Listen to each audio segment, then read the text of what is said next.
राजधानी जयपुर में रिश्तों के कत्ल का सनसनीखेज मामला सामने आया है। चरित्र पर संदेह के चलते एक युवक ने अपनी पत्नी को मौत के घाट उतार दिया।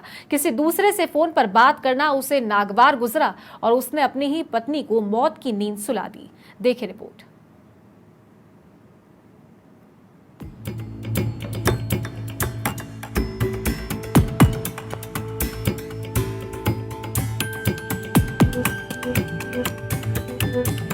जयपुर में श्यामनगर इलाके के रेल नगर में काजल सरकार अपनी पत्नी प्रीति और 10 साल की बच्ची के साथ किराए से रहता था। पश्चिम बंगाल के रहने वाले काजल सरकार ने प्रीति से दूसरी शादी की थी।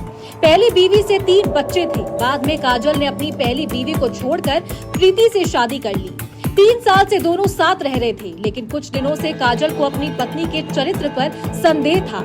इसी को लेकर दोनों के बीच विवाद चल रहा था और तैश में आकर काजल ने अपनी पत्नी पर चाकू से ताबड़तोड़ वार कर हत्या कर दी। जहां शख्स काजल ने बताया कि मैंने अपनी पत्नी प्रीति का घरेलू विवाद के कारण चाकू से हत्या कर दी है। मौके पर लाश थी, पोस्टमार्टम के लिए भिजवाया है और अनुसंधान जारी है।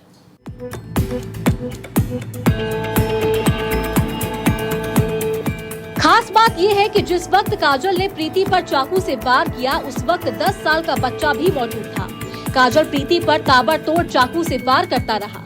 पिता को खून करता देख बच्चा चीखता चिल्लाता बाहर आया। हालांकि चाकू से बेटे के शरीर पर भी निशान हो गए। तो वहीं पत्नी की हत्या कर आरोपी मौके से फरार हो गया, लेकिन पकड़े जाने के डर से आरोपी कुछ देर बाद खुद ही श्यामनगर थाने पहुंचा और पत्नी की हत्या करने की जानकारी दी।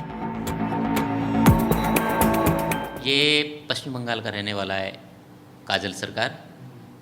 कूच बिहार का है, पश्चिम बंगाल का। यहाँ 3 साल से रेल नगर कॉलोनी में किराए से रहता है। ये छत की सेटरिंग वगैरह का काम करता है। हाँ, इसने बताया कि पत्नी पहले शादीशुदा थी और अभी इसके साथ में दूसरी शादी करी है पत्नी ने।